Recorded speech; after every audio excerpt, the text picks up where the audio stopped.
نحمده ونصلي ونسلم على رسوله الكريم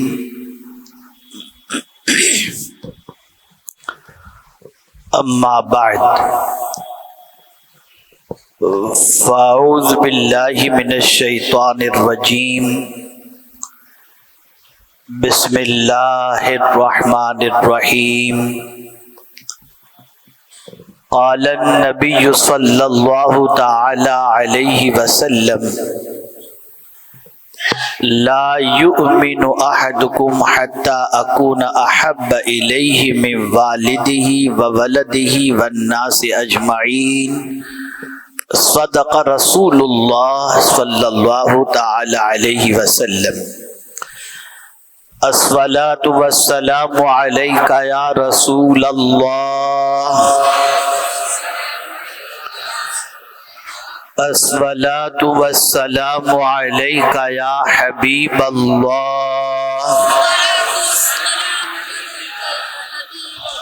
الصلاة والسلام علیک یا نبی اللہ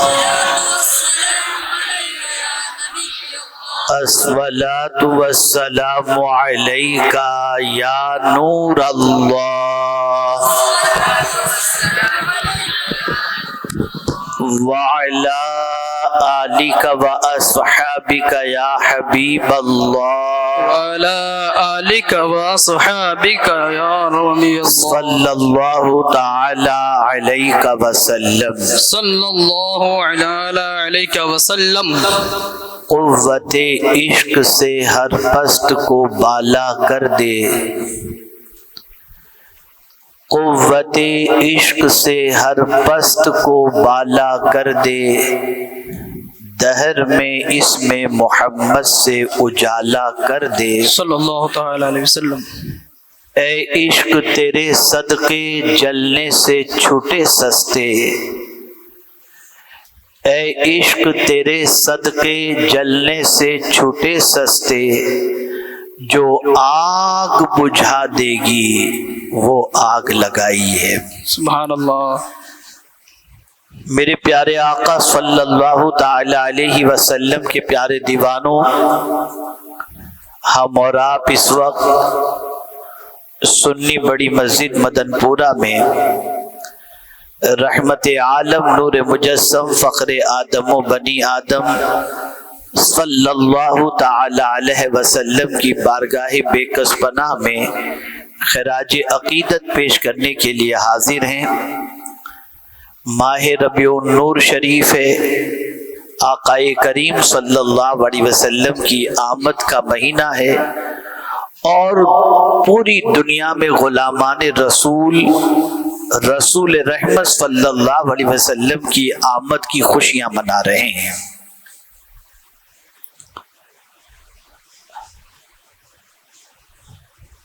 سرکار صلی اللہ علیہ وسلم کی آنے کی خوشی منانا یہ بھی ایک محبت کی علامت ہے، بے شک، اس لیے کہ آدمی جس سے محبت کرتا ہے اس کے آنے سے اسے غم نہیں ہوتا، آنے سے خوشی ہوتی ہے۔ تو اللہ کے رسول صلی اللہ تعالی علیہ وسلم کا آنا اور آنے پر خوشی منانا یہ بھی علامات محبت میں سے ایک علامت ہے۔ اور رسول اعظم صلی اللہ تعالی علیہ وسلم کوئی عام انسان یا انسانوں کی تخلیق میں ایک انسان کے اضافے کا نام نہیں ہے، بلکہ رسول رحمت صلی اللہ علیہ وسلم جان انسانیت کا نام ہے، اور سارے انسان پیدا کیے گئے حضور کے صدقے میں۔ بے شک، سبحان اللہ، اگر حضور تشریف نہ لاتے تو نہ کائنات پیدا ہوتی، نہ زمین و آسمان پیدا ہوتے، نہ تم ہوتے نہ ہم ہوتے، یہ سب کچھ بہانے نظر آ رہی ہیں، یہ صدقہ ہے پیغمبر رحمت صلی اللہ تعالی علیہ وسلم کا۔ سبحان اللہ سبحان اللہ۔ آج سچویشن یہ ہے کہ کلمہ پڑھنے والی قوم رسول رحمت صلی اللہ علیہ وسلم کی امتی کہلانے والی قوم دنیا بھر کے اندر اضطراب کی وادیوں سے گزر رہی ہے، اور اس قوم کو کہیں بھی دور تک جو کامیابی اور کامرانی میسر ہونی چاہیے وہ کامیابی اور کامرانی میسر ہوتی ہوئی دکھائی نہیں دیتی۔ جو رسول کامیاب بنانے کے لیے تشریف لائے، جو رسول انسان کو انسانیت کا سبق سکھانے کے لیے تشریف لائے، جو انسان بستی میں زندگی گزارنے والوں کو عروج عطا کرنے کے لیے تشریف لائے، اسی رسول کے امتی آج زوال پذیر نظر آ رہے ہیں۔ اس کی وجہ کیا ہے، اس کا سبب کیا ہے؟ اور ہم اگر زوال سے نکل کر عروج کی طرف جانا چاہتے ہیں تو کون سی چیز اپنی زندگی کے اندر ہم کما حقہ شامل کر لیں جس کی بنیاد پر اللہ زمین کے اوپر بھی عزت عطا فرمائے، قبر میں بھی عزت عطا فرمائے اور حشر میں بھی عزت عطا فرمائے۔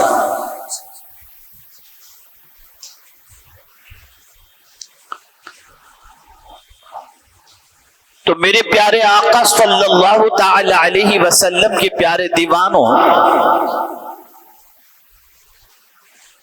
رسول رحمت صلی اللہ تعالی علیہ وسلم نے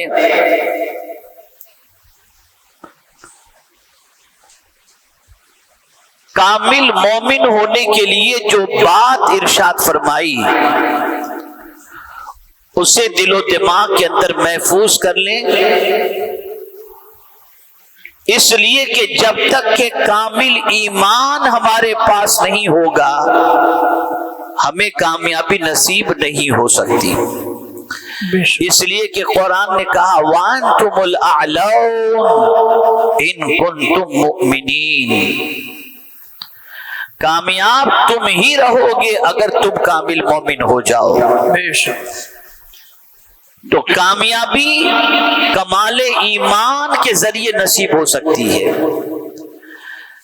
کامیابی مکمل ایمان والے ہی کو نصیب ہو سکتی ہے۔ ہم نے صرف اتنا سمجھ لیا کہ کلمہ پڑھ کر کے ہم مسلمان ہیں تو ہم کچھ بھی کریں کامیابی ہمارے سے روٹنی نہیں چاہیے، کامیابی ہمارے گھر کے دروازے پر دستک دیتی ہونی چاہیے۔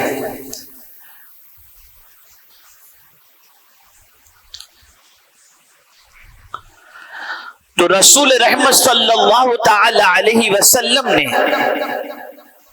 کامیابی کی بنیاد اس چیز پر بتائی،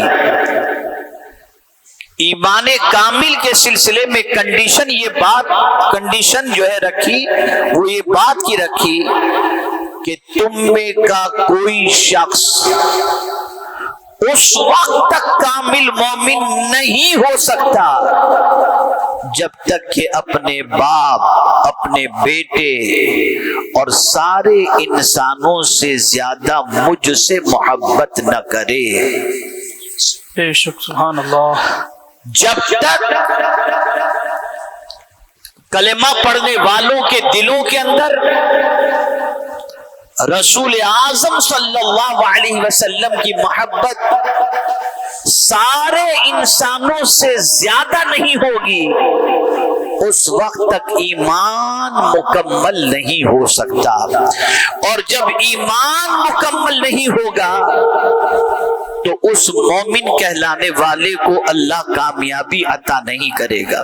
جی، صحابہ کی پوری زندگی اٹھا کر کے دیکھیں، تابعین کی زندگی اٹھا کر دیکھیں، تابعین کی زندگی اٹھا کر دیکھیں، اولیاء کاملین کی زندگی اٹھا کر دیکھیں، تو آپ اس نتیجے پر پہنچیں گے کہ جب جب حضور کے مقابلے میں کسی اور کی محبت نے آواز دی تو سب کی محبت کو انہوں نے ٹھکرا دیا، حضور کی محبت کو دل و جان سے اختیار فرمایا، سبحان اللہ، فوقیت حضور کی محبت کو دی، پرائرٹی حضور کی محبت کو دی۔ دو مثالوں کے ذریعے سمجھاؤں تو بات اچھی طرح سے سمجھ میں آ جائے گی۔ سیدنا فاروق اعظم رضی اللہ المولا تبارک و تعالی عنہ، جن کی نیکیوں کے بارے میں اللہ کے رسول صلی اللہ علیہ وسلم یہ ارشاد فرماتے ہیں کہ آسمان کے تاروں کے برابر اگر کسی کی نیکی ہے تو وہ عمر فاروق کی نیکی ہے۔ سبحان اللہ، سبحان اللہ۔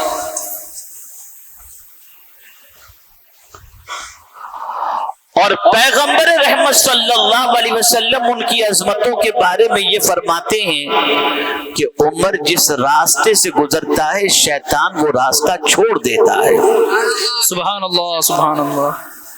اور پیغمبر رحمت صلی اللہ علیہ وسلم فرماتے میرے بعد اگر کوئی نبی ہونا ممکن ہوتا تو وہ عمر فاروق ہوتے۔ اب ان ساری چیزوں کو آپ محسوس کریں۔ پہلی چیز، نیکیاں آسمان کے تاروں کے برابر۔ کیا ہم میں کا کوئی شخص آسمان کے تاروں کو گن سکتا ہے؟ نہیں۔ ارے میاں جب سر کے بال نہیں گن سکتے تو آسمان کے تارے کیا گن سکیں گے؟ جی جی حضرت۔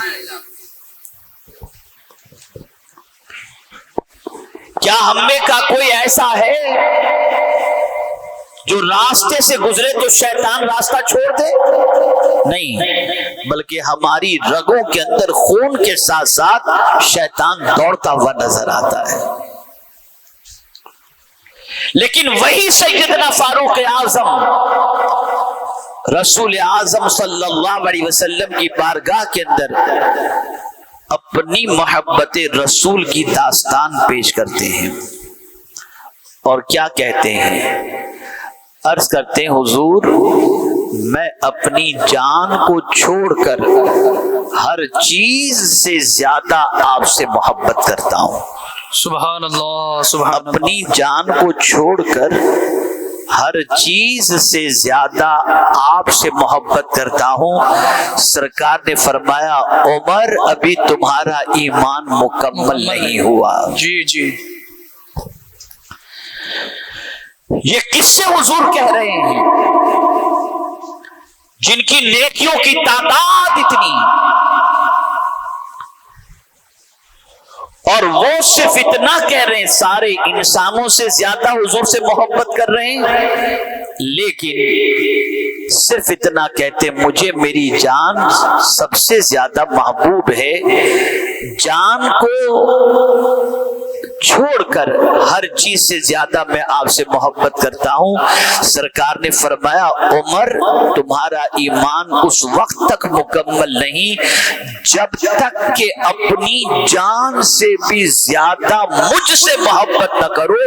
اتنا سننا تھا کہ فاروق اعظم نے گردن جھکائی اور تھوڑی دیر کے بعد سر اٹھایا اور عرض کرنے لگے حضور آج سے میری جان سے بھی زیادہ میں آپ سے محبت کرتا ہوں۔ سبحان اللہ۔ سرکار نے فرمایا عمر تمہارا ایمان مکمل ہو گیا۔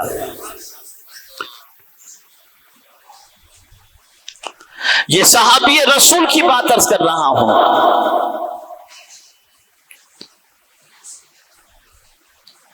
یہ اس صحابی کی بات کر رہا ہوں جو مرتبے میں صدیق اکبر کے بعد سب سے اونچا مقام رکھتے ہیں، جن کے اسلام قبول کرنے پر اللہ کی طرف سے آیت کریمہ نازل ہوئی یا ایھا النبی حسبک اللہ ومن اتبعک من المؤمنین، جن کے اسلام قبول کرتے ہی چھپا ہوا اسلام ظاہر ہو گیا، ان کو حضور فرماتے ہیں کہ جب تک تم اپنی جان سے زیادہ مجھ سے محبت نہ کرو اس وقت تک تم کامل مومن نہیں ہو سکتے۔ اب میں آپ سے سوال پوچھنا چاہتا ہوں، کہ ہلکا سا اپنے دل کی طرف توجہ کر کے ہم سوچیں کہ کیا اس دل کے اندر محبت رسول کا معاملہ وہی ہے کہ اپنی جان سے زیادہ ہم حضور سے محبت کرتے ہیں؟ تو دل واضح لفظوں میں کہے گا میاں نعرے بازی بند کرو، یہ دل تو دھڑکتا ہے کسی اور کی محبت میں اور زبان پر نعرہ لگا رہے حضور کی محبت کا۔ کیا وجہ تھی کہ صحابہ کرام علیہم الرضوان اللہ کے رسول صلی اللہ علیہ وسلم کی محبت میں اس طرح سے نکل آتے اور اس طرح سے حضور صلی اللہ علیہ وسلم کی محبت پر اپنا سب کچھ لٹانے کے لیے تیار ہوتے، چاہے وہ بیٹا ہو، چاہے باپ ہو، چاہے ماں ہو؟ اس کی وجہ سب سے بڑی یہی تھی کہ وہ جانتے تھے کہ ہمارا ایمان اسی وقت کمپلیٹ ہوگا جب جان سے بھی زیادہ حضور سے محبت کی جائے۔ سبحان اللہ۔ یہ آپ نے ایک بات سماعت فرمائی۔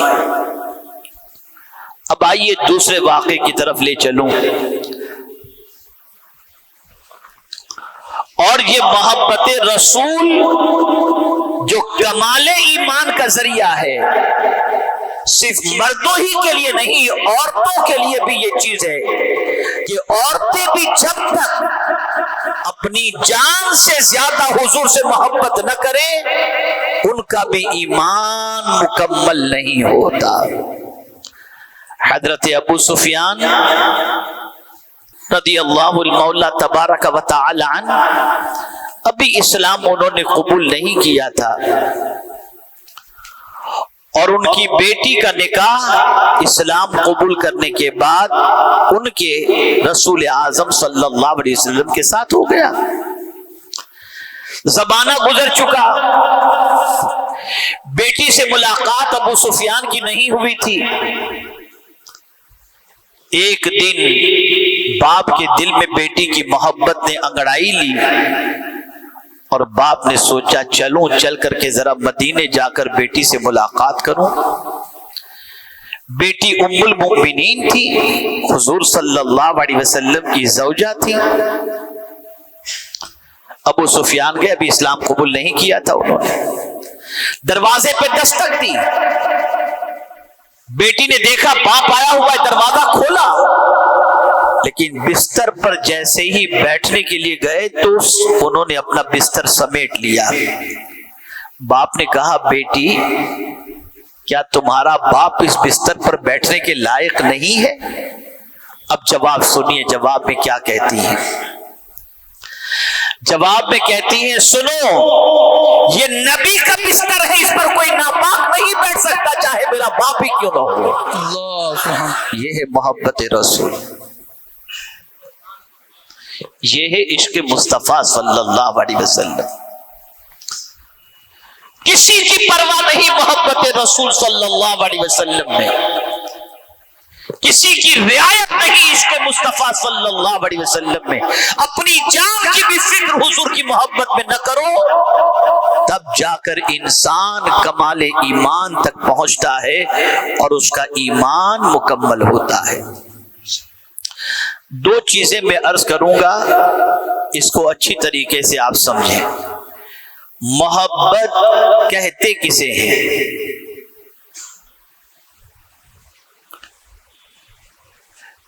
دل کا کسی کی طرف مائل ہو جانا، اس کو محبت کہتے ہیں۔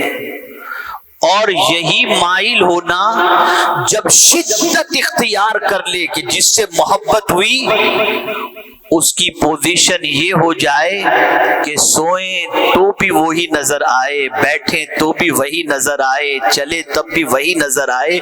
جب یہ شدت اختیار کر لے تو اس کو کہتے ہیں عشق۔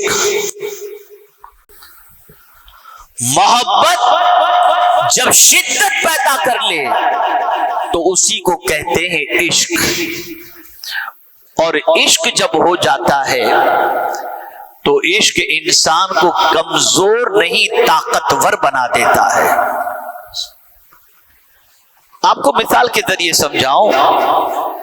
مال سے عشق ہوتا ہے تو آدمی نماز کو بھی خیال نہیں کرتا، شریعت کا بھی خیال نہیں کرتا.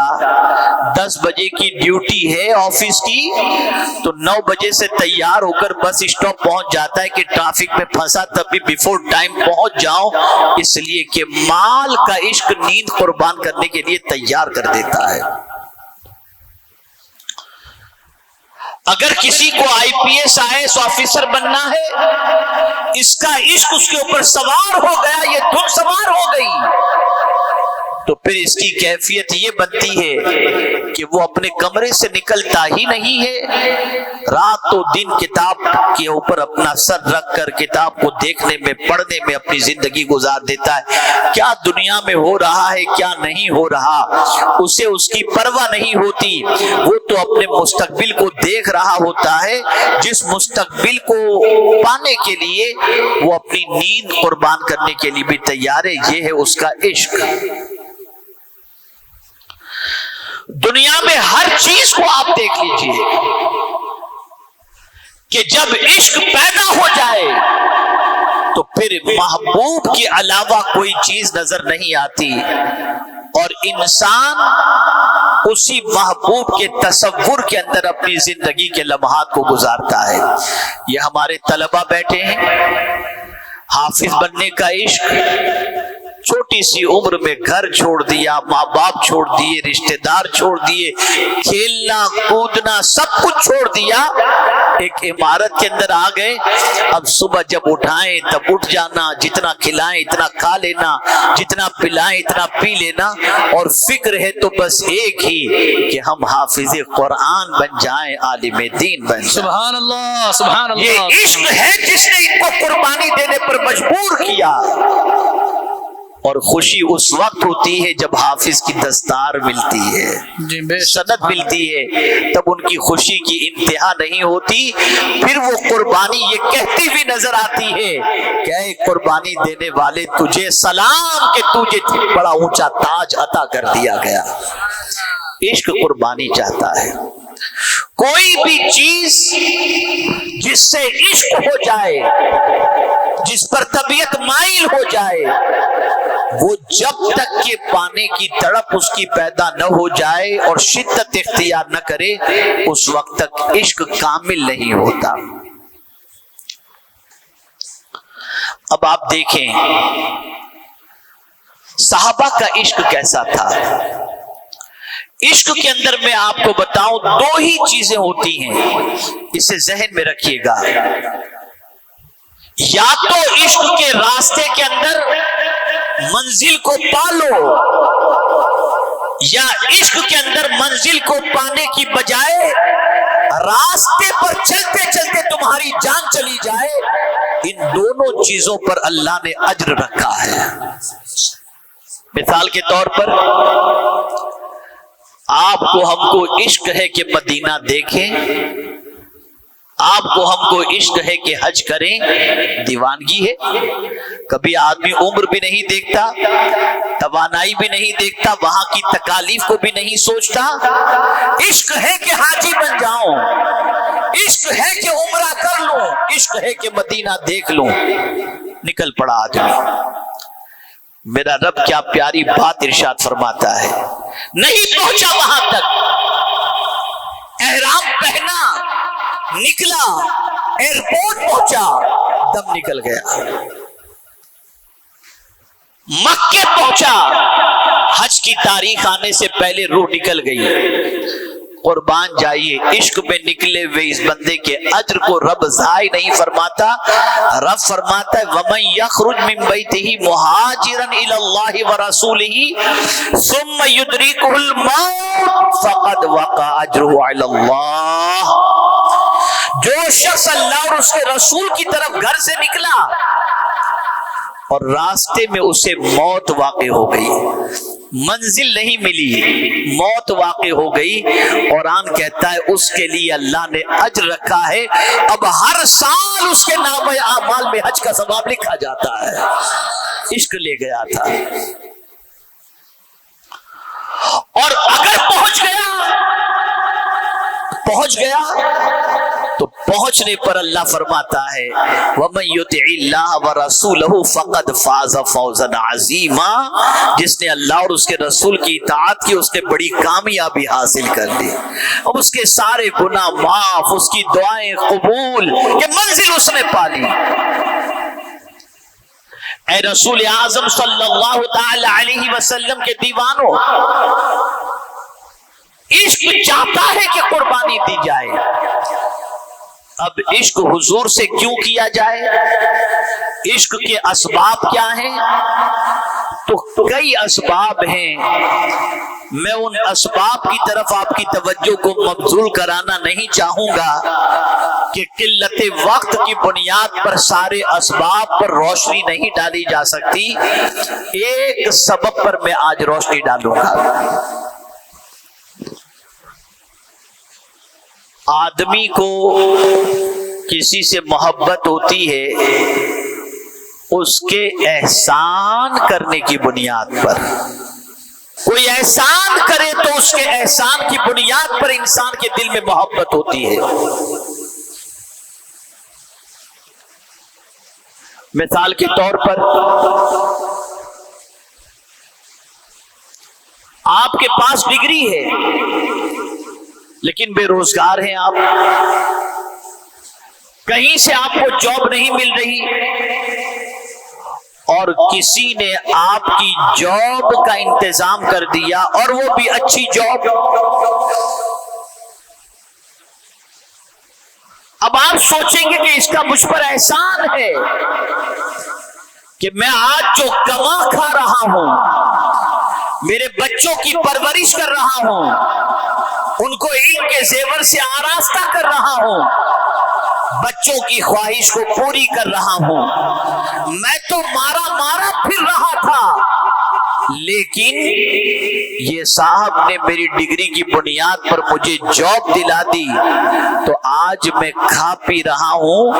اور پھر اس کے بعد وہ شخص اپنے بچوں سے بھی کہتا ہے میرے بچوں اس بات کو یاد رکھنا کہ آج جو کچھ بھی تم کھا پی رہے ہو نا، یہ فلاں صاحب کے احسان کا بدلہ ہے۔ اگر وہ نوکری پر نہ رکھتے یا جاب نہ دلاتے تو آج تم اچھی طرح سے زندگی گزار نہیں پاتے۔ احسان، اس کو پھر اور قریب کرتا ہوا سمجھاؤں، ماں باپ کا بھی اولاد پر احسان ہے۔ ماں باپ نہ ہوتے تو بچہ پیدا کہاں سے ہوتا؟ تو ماں باپ ذریعہ بنے بچے کی پیدائش کے، تو قرآن نے ماں باپ کے احسان کو یاد رکھنے کا حکم بھی دیا اور ان کے ساتھ اچھے سلوک کی تعلیم بھی عطا فرمائی۔ اس لیے کہ ماں باپ کا احسان ہے کہ انہوں نے پالا، انہوں نے کھلایا، انہوں نے بڑا کیا، انہوں نے طبیعت کا خیال کیا، تعلیم کا خیال کیا، ساری چیزیں انہوں نے کی، جب جا کر ہم اتنے بڑے ہوئے اور کسی قابل ہوئے۔ تو یہ ہوا ماں باپ کا احسان۔ دوسرے اینگل سے دیکھیں استاد کا احسان۔ ہم کبھی کبھی اپنے مدرسے میں پڑھنے آنے والے بچوں سے کہتے ہیں جب وہ ڈگری پا لیتے ہیں بیٹا تمہیں وہ دن یاد ہے جب تم ایڈمیشن کے لیے آئے تھے؟ تو تمہاری پوزیشن یہ تھی کہ ٹوپی تمہاری ٹیڑھی تھی، ناک بہ رہی تھی، بات کرنے کی تمیز نہیں تھی، گھبرائے سے تھے، لیکن آج تمہاری پوزیشن یہ کہ مصلی امامت پر کھڑے رہ کر قرآن پورا سنا رہے ہو۔ اول دن کو یاد کرو، آئے تھے تب کیا تھے، اور تمہارے استاد نے تم کو کتنا سوار دیا کہ مصلی امامت کے قابل بنا دیا۔ یہ ہوا استاد کا احسان۔ کسی پیر سے وابستہ ہوئے سنی صحیح العقیدہ تو بد عقیدوں سے بچنے کا جذبہ پیدا ہوا، گناہوں سے بچنے کا جذبہ پیدا ہوا، اوراد و وظائف ان سے سننے کے بعد اس کو کرنے کا جذبہ پیدا ہوا، جس کی وجہ سے طبیعت کے اندر قرار اور زندگی اچھی طریقے سے گزرنے لگی۔ یہ ہوا شیخ کا احسان۔ تو اب دیکھیے، پیر کی محبت وہ بھی لوگوں کے دلوں میں، استاد کی محبت وہ بھی لوگوں کے دلوں میں، ماں باپ کی محبت وہ بھی لوگوں کے دلوں میں، اس لیے کہ ان سب کا احسان ہے۔ لیکن سن لو، انسانوں میں سب سے بڑا احسان حضور کا ہم پر ہے۔ حضور صلی اللہ علیہ وسلم سے بڑھ کر کوئی احسان نہیں۔ اگر کوئی طالب علم پورا قرآن مصلی امامت پر کھڑے رہ کر کے سنا رہا ہے تو مجھے یہ بتاؤ قرآن ملا کس کے صدقے میں؟ تو قرآن ملا حضور کے صدقے میں۔ اگر حضور تشریف نہ لاتے تو قرآن کہاں سے ملتا؟ تو یہ ہوا حضور کا احسان۔ ماں باپ کا احسان، اس سے بڑھ کر حضور کا احسان کہ اگر اللہ حضور کو پیدا کرنا نہ چاہتا اور حضور کو پیدا کرنا مقصود نہ ہوتا تو پھر کوئی انسان ہی پیدا نہ ہوتا۔ ہم سب پیدا ہوئے حضور صلی اللہ علیہ وسلم کے صدقے میں۔ استاد کا احسان، یقیناً استاد کے پاس علم آیا، کہاں سے آیا؟ ان کے استاد سے۔ ان کے استاد کے پاس کہاں سے علم آیا؟ ان کے استاد سے۔ بڑھتے بڑھتے بڑھتے یہ علم کا سلسلہ صحابہ تک پہنچے گا، اور صحابہ کے پاس علم کس کے پاس سے آیا؟ حضور صلی اللہ علیہ وسلم کی بارگاہ سے۔ پتہ یہ چلا کہ جان انسانیت اور جان احسان ہے مصطفیٰ جان رحمت صلی اللہ علیہ وسلم۔ سب سے بڑا احسان حضور صلی اللہ علیہ وسلم کا۔ اس لیے اللہ نے زمین دی تو یہ نہیں فرمایا کہ میرے بندے میں نے تجھ پر احسان کیا، آسمان دیا تو یہ نہیں فرمایا میرے بندے میں نے تجھ پر احسان کیا، لیکن جب حضور کو اس دنیا میں بھیجا تو ارشاد فرمایا لقد من اللہ علی المؤمنین اذ بعث فیہم رسولا، بے شک اللہ نے مومنوں پر احسان فرمایا جب ان میں عظمت والے رسول کو مبعوث فرمایا۔ تو حضور صلی اللہ علیہ وسلم کا احسان ہے ہم پر۔ کتنا احسان ہے، کتنا احسان۔ تو میں آپ کو بتاؤں، جب سارے احسان کرنے والے دم توڑ دیں گے، ماں کو لے لیجئے، باپ کو لے لیجئے، جسم سے روح پرواز کر جاتی ہے اور مردے کو قبر کے حوالے کیا جاتا ہے، تو باپ ہی تو ہوتا ہے جو بیٹے کو کاندھا دے کر قبرستان کو لے جاتا ہے، اور وہاں لے جانے کے بعد اپنے بیٹے پر منو مٹی ڈال کر تنہا قبر کے سپرد کر کے، وہ باپ جو اپنے بیٹے کے سر کے اندر درد برداشت نہیں کرتا تھا، وہ یہ جانتا ہے کہ میں اندھیری کوٹھڑی کے اندر اپنے بچے کو چھوڑ کے جا رہا ہوں، لیکن وہ باپ قبر کے اندر جا کر اپنے بچے کی پریشانی دور کرنے کے لیے تیار نہیں ہے کوئی باپ جو بیٹے کو دفن کرنے کے لیے جائے تو یہ کہے میرے بیٹے کو قبر کے اندر اکیلا میں نہیں چھوڑ سکتا، میں بھی جا رہا ہوں اس کے ساتھ قبر میں تاکہ اس کی تکلیف کو دور کر سکوں؟ ہے کوئی آج ایسا باپ؟ ہے کوئی ایسی ماں؟ نہیں۔ باپ کا احسان ہے، ماں کا احسان ہے، لیکن یہ سارے احسان قبر کی دہلیز تک ہیں۔ لیکن جس قبر میں ماں نہیں جا سکتی، جس قبر کے اندر باپ نہیں جا سکتا، اس قبر کے اندر مدینے کے تاجدار تشریف لاتے ہیں اور کہتے ہیں ماں باپ سے زیادہ بھی مجھ سے محبت کرو، اس لیے کہ جب سب ساتھ چھوڑ دیں گے تو تمہارا نبی تمہارا ساتھ نہیں چھوڑے گا۔ یہ ہے حضور صلی اللہ علیہ وسلم۔ اسی کو میں نے کل ہی کہا تھا، مرنے سے پہلے کا ایک ماحول ہوتا ہے، مرنے سے پہلے کی ایک کیفیت ہوتی ہے اور وہ کیفیت ہے سکرات کی، روح کے نکلنے کی۔ معمولی وہ کیفیت نہیں ہوتی۔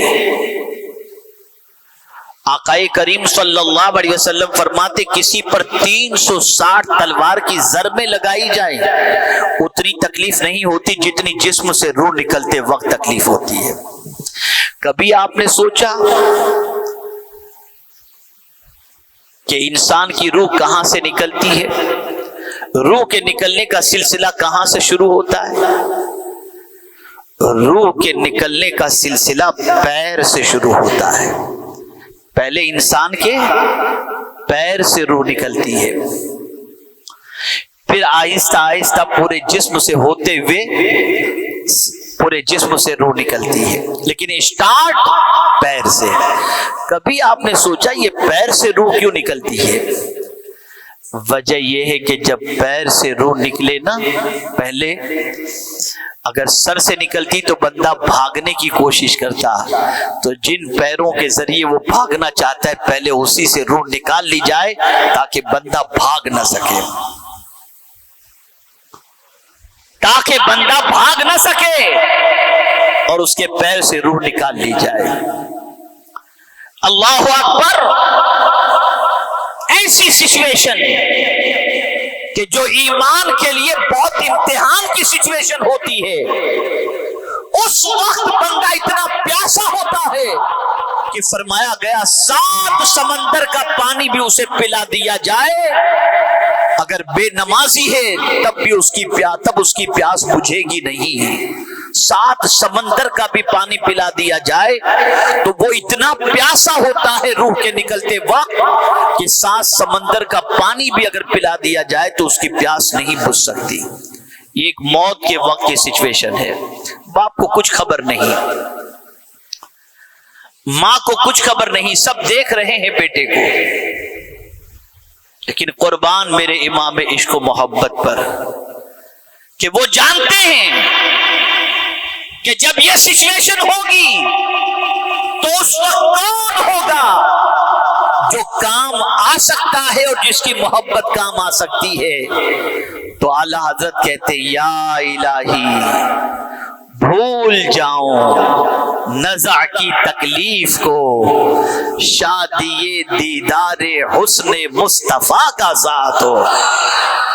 جب میرے جسم سے روح نکل رہی ہو تو اس وقت کی تکلیف کو میں بھول جاؤں، اس وقت حضور آپ کے چہرے مبارک میرے سامنے ہو، میں آپ کو دیکھتا رہوں اور میری روح پرواز کر جائے۔ وہ کون سی مصیبتیں جہاں حضور کام نہیں آتے۔ آج امت مسلمہ سب کا احسان مانتی ہے لیکن حضور کے احسان سے غافل ہو چکی ہے۔ ارے کلمہ ملا تو حضور کے صدقے، زندگی ملی حضور کے صدقے، رحمان ملا حضور کے صدقے، اور جنت بھی ملے گی تو حضور کے صدقے میں ملے گی۔ نادانو تم اس رسول سے محبت نہیں کرتے جیسی ہونی چاہیے ویسی؟ نام کی محبت، نام کی محبت، دعویٰ تو محبت رسول کا، لیکن دل کے اندر جھانک کر دیکھیں تو نہ جانے کتنی محبت کے چراغ اس دل کے اندر جل رہے ہیں۔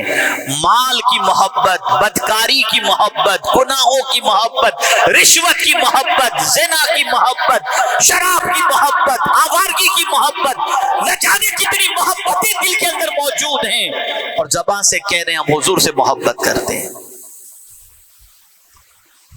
یاد رکھو آقا کریم صلی اللہ علیہ وسلم کا عشق اور آقا کریم صلی اللہ علیہ وسلم کی محبت یہ اتنی عظیم دولت ہے کہ جسے نصیب ہو جائے، جسے نصیب ہو جائے اس کے نصیب جاگ جایا کرتے ہیں۔ میں آپ کو بتاؤں، پتھر حضور سے محبت کرے تو دنیا اس سے محبت کرنے پر مجبور ہو جاتی ہے۔ درخت حضور سے محبت کرے تو دنیا اس سے محبت کرنے کے لیے تیار ہو جاتی ہے۔ پہاڑ محبت کرے تو انسان پہاڑ سے محبت کرنا شروع کر دیتا ہے۔ آپ مجھے بتاؤ، کیا یہاں سے مدینے جانے والے لوگ جبل احد کو دیکھنے کے لیے نہیں جاتے؟ ہے کیا؟ ظاہر میں اگر دیکھیں تو نظر آنے والا ایک پتھروں کا پہاڑ ہی تو ہے، لیکن اسے جاتا ہے تو امتی حسرت بھری نگاہوں سے دیکھتا ہے۔ یا اللہ، ماجرا کیا ہے کہ یہ پتھروں کا پہاڑ، اس میں ایسی کون سی خوبی ہے کہ جس سے انسان محبت کرتا ہے؟ تو جواب ملے گا، حضور نے فرمایا یہ پہاڑ مجھ سے محبت کرتا ہے، میں اس سے محبت کرتا ہوں، تم بھی اس سے محبت کرو۔ ایک توجہ چاہوں گا، انسان جس کے دل کے اندر محبت کا جذبہ نہ ہو تو آدمی کہتا ہے یار یہ تو پتھر دل انسان ہے، بہت سخت ہے، کسی سے محبت ہی نہیں کرتا۔ لیکن میرے آقا آپ کی عظمتوں پر قربان کہ پتھر کا پہاڑ بھی آپ سے محبت کرتا ہے، پتھر کا پہاڑ بھی آپ سے محبت کرتا ہے۔ اور رسول اعظم صلی اللہ علیہ وسلم سے محبت کی کیفیت یہ ہے کہ جب جبل احد پہ حضور تشریف لے جاتے ہیں تو صدیق اکبر بھی ساتھ میں، فاروق اعظم بھی ساتھ میں، حضرت عثمان غنی رضی اللہ تعالیٰ عنہ بھی ساتھ میں، پتھروں کا پہاڑ جوش میں آتا ہے، وجد میں آتا ہے تو حضور اپنے پیر کو جبل احد پر مارتے اور فرماتے ہیں اے پہاڑ رک جا، تجھ پر ایک نبی، ایک صدیق اور 2 شہید سوار ہیں۔ وہی پتھر کا پہاڑ رک جاتا ہے اور درس دیتا ہے کہ سنو، میں پتھر کا پہاڑ ضرور ہوں لیکن مدینے کے تاجدار سے محبت کرتا ہوں، انہوں نے کہہ دیا رک جا تو میں رک گیا۔ مسلمانوں، اگر ہم سے حضور نے کسی گناہ سے رکنے کے لیے کہا اور ہم نہیں رکے تو میں آپ سے پوچھنا چاہتا ہوں، نہ جبل احد کے لیے حضور روئے، نہ حضور صلی اللہ علیہ وسلم درخت کے لیے روئے۔ اگر حضور نے آنسو بہائے تو ہمارے لیے آنسو بہائے، جن کے لیے روئے وہ تو حضور کی نہیں مانتا، اور جن کے لیے حضور نہیں روئے وہ پتھر بھی ہو تو حضور کی بات مانتا ہوا دکھائی دیتا ہے۔ اے رسول اعظم صلی اللہ علیہ وسلم کے دیوانوں، تو پتھروں کا پہاڑ بھی حضور سے محبت کرتا ہے۔ اللہ اکبر، اللہ اکبر۔ مولا علی کرم اللہ تعالی وجہہ الکریم ارشاد فرماتے ہیں کہ آقا کریم صلی اللہ علیہ وسلم نے ارشاد فرمایا میں اس پتھر کو پہچانتا ہوں، میں اس پتھر کو پہچانتا ہوں جو اعلان نبوت سے پہلے مجھ کو سلام پیش کیا کرتا تھا۔ تو جب پتھر سلام پیش کرے تو حضور اسے پہچانتے ہیں، امتی سلام کرے تو اسے بھی حضور پہچانتے ہیں، اسے بھی حضور پہچانتے ہیں۔ اب آئیے میں گفتگو کو سمیٹنے کی کوشش کرتے ہوئے آپ کو سمجھاؤں۔ جیسا کہ میں نے شعر کے اندر کہا تھا خطبے کے بعد، اے عشق تیرے صدقے جلنے سے چھٹے سستے، جو آگ بجھا دے گی وہ آگ لگائی ہے۔ سب سے پہلے تو میں آپ کو بتاؤں، آج کل یوکرین اور رشیا کی وار جو چل رہی ہے اور برابر میڈیا کے اوپر یہ بات آ رہی ہے کہ 3rd ورلڈ وار کے نقارے بچ چکے ہیں، تیسری عالمی جنگ ہوگی اور ایٹمی وار ہوگا، آدھی پونی دنیا تباہ ہو جائے گی، یہ سب باتیں چل رہی ہیں۔ ایٹم بم اس کی طاقت اپنی جگہ پر، لیکن اس سے خطرناک طاقت جہنم کے آگ کی ہے کہ رسول اعظم صلی اللہ علیہ وسلم ارشاد فرماتے ہیں جہنم کے دروازے کو سوئی کے سوراخ کے برابر بھی اگر کھول دیا جائے تو پوری دنیا جل کر کے راکھ ہو جائے.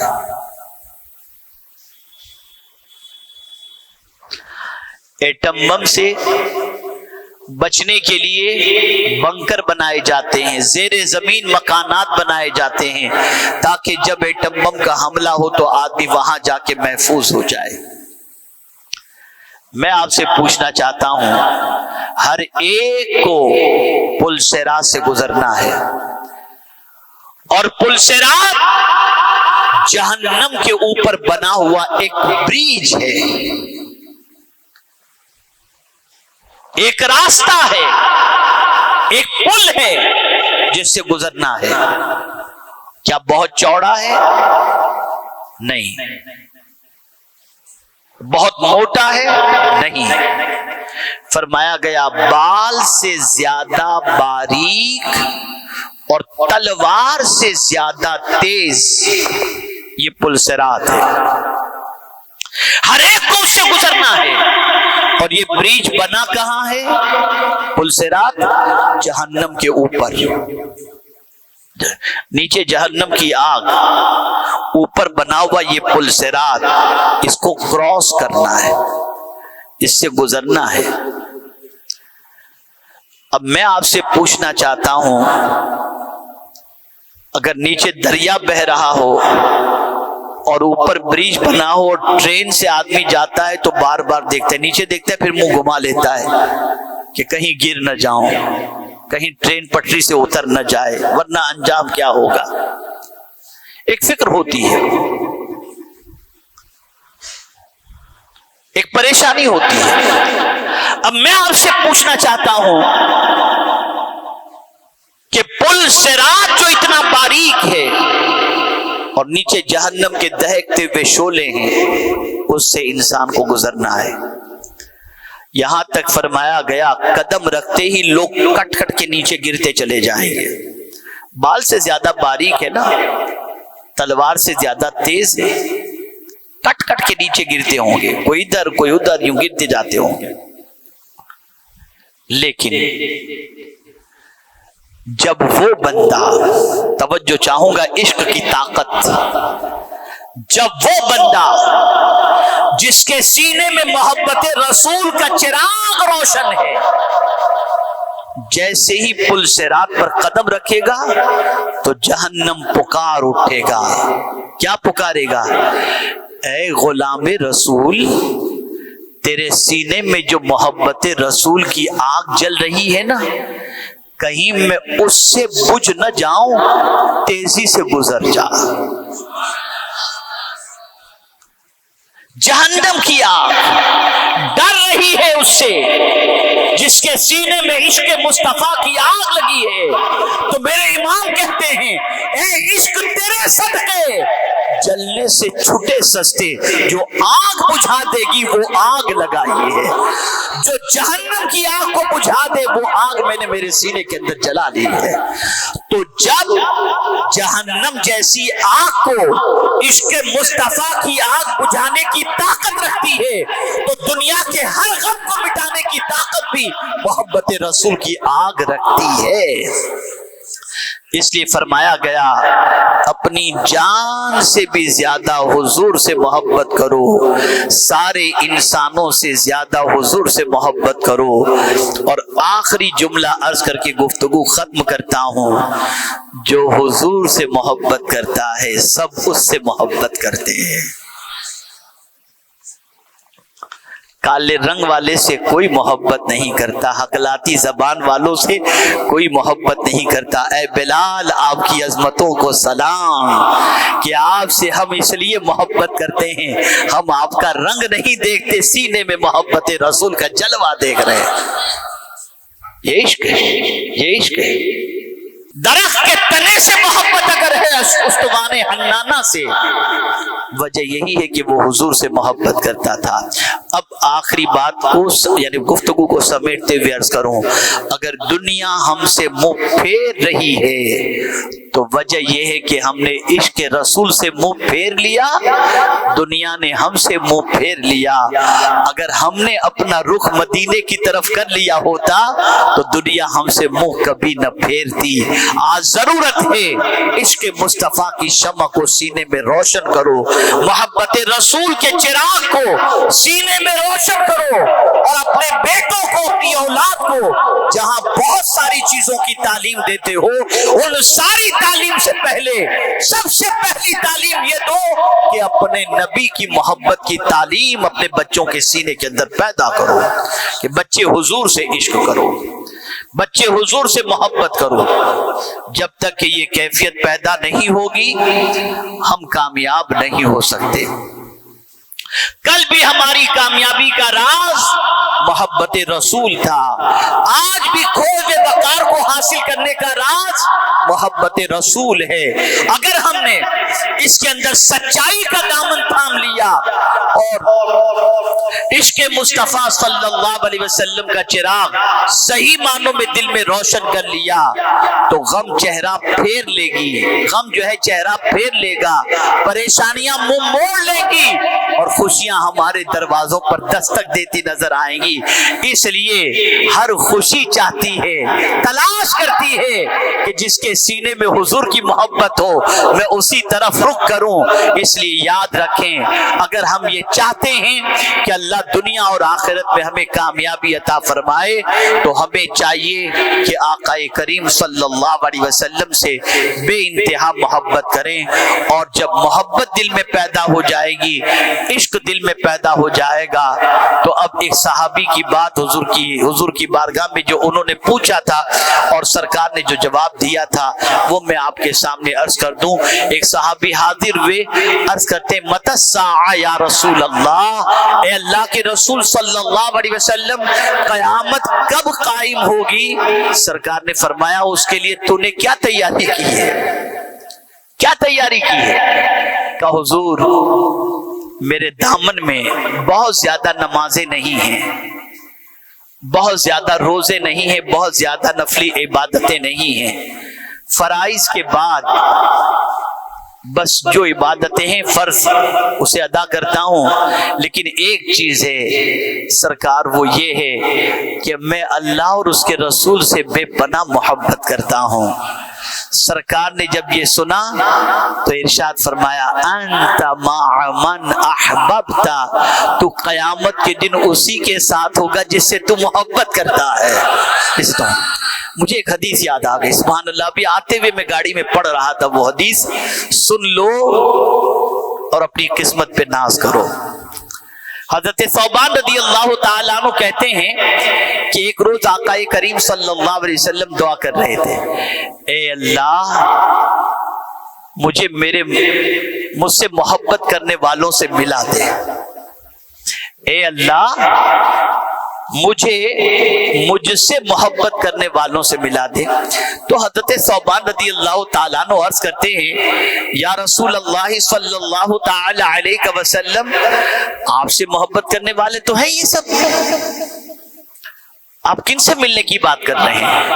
اب جواب سنیے، اب جواب سنیے۔ ارشاد فرماتے رحمت عالم صلی اللہ علیہ وسلم، ثوبان تم لوگ مجھے دیکھ کر مجھ سے محبت کرتے ہو، مجھ پر وحی نازل ہوتے دیکھ کر مجھ سے محبت کرتے ہو، میرے پیچھے نماز پڑھ کر مجھ سے محبت کرتے ہو، لیکن میں جن سے ملنے کی تمنا کی بات کر رہا ہوں وہ میرے امتی ہیں جو قیامت سے پہلے ظاہر ہوں گے، جنہوں نے مجھے دیکھا نہیں لیکن میرے دیکھنے کے لیے اگر سب کچھ لٹا کر بھی میں ان کو وہ مجھے دیکھ لیں تو اس کے لیے تیار ہو جائیں گے۔ ان محبوبوں کو دیکھنے کی اور ان سے ملنے کی میں تمنا کرتا ہوں، جنہوں نے مجھے دیکھا نہیں پھر بھی مجھ سے محبت کرتے ہیں۔ اے رسول اعظم صلی اللہ علیہ وسلم کے دیوانوں، تو آقا کریم صلی اللہ علیہ وسلم سے بن دیکھے محبت کرنا یہ وہ محبت ہے کہ اس محبت کے صلے میں حضور ہمیں مل جائیں گے، حضور ہمیں جائیں گے۔ تو عرض کرنے کا منشا یہ ہے کہ آقا کریم صلی اللہ علیہ وسلم سے جان سے زیادہ محبت کرنا ضروری ہے، اور سارے انسانوں سے زیادہ حضور صلی اللہ علیہ وسلم سے محبت کرنا ضروری ہے، اور یہی وہ محبت ہے جو رسوائی سے بچا لیتی ہے۔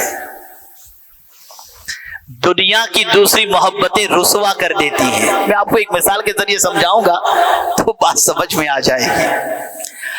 آدمی کسی کے سامنے روئے، کسی کے سامنے روئے تو کیا کوئی یہ تمنا کرے گا کہ یار مجھے بھی ایسے رونے کی توفیق مل جائے؟ بتائیے نا، ایک آدمی کسی انسان کے سامنے رو رہا ہے تو روتے ہوئے آدمی دیکھے گا تو سوچے گا کہ یار مجھے بھی ایسا رونا آ جائے، سوچے گا کوئی؟ نہیں یار، اللہ بچائے ایسے رونے سے، یار یہ کیا کسی انسان کے سامنے رونا۔ لیکن سنہری جالیوں کے سامنے اگر کوئی روتا ہو اگر وہاں روتا ہو تو بندہ افسوس کرے گا، میرے آنسو کیوں نہیں نکلتے، میرے آنسو کیوں نہیں نکلتے، اس پر افسوس کرے گا۔ پتہ یہ چلا جہاں والوں کے سامنے رو تو عزت چلی جاتی ہے، اور حضور کے سامنے رو تو عزت بڑھ جایا کرتی ہے۔ تو حضور سے اپنے تعلق کو مضبوط کرو، رسول رحمت صلی اللہ علیہ وسلم سے اپنی محبت کے تار کو جوڑ دو، اور یاد رکھو یہ وہ محبت ہے جو محبت دنیا میں بھی سرخ روئی عطا کرے گی اور محشر میں بھی سرخ روئی عطا کرے گی۔ اللہ کرے کہ اس محفل کے آج کے سبق پر اللہ مجھے آپ کو سب کو عمل کی توفیق عطا فرمائے، اور ہم سب کو مدینے کے تاجدار صلی اللہ علیہ وسلم کی محبت میں جینے مرنے کی توفیق نصیب فرمائے۔ وما علینا الا البلاغ المبین۔ السلام علیکم ورحمۃ اللہ وبرکاتہ۔